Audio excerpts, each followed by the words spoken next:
রেচনতন্ত্রের প্রধান অঙ্গ হল দুটো কিডনি। কিডনি দেখতে সিমের বিচির মতো, যা হাতের মুঠোর মতো বড়। আমাদের কিডনি মেরুদণ্ডের দুই পাশে পিঠের সাথে লাগানো থাকে। এই কিডনির সাথে লাগানো থাকে দুটো নল, যার নাম ইউরেটার। ইউরেটার কিডনি থেকে মূত্র ব্লাডার বা মূত্রথলিতে পাঠায়।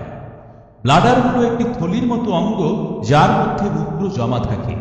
এর সাথে লাগানো থাকে একটি নল, যার নাম ইউরেথ্রা।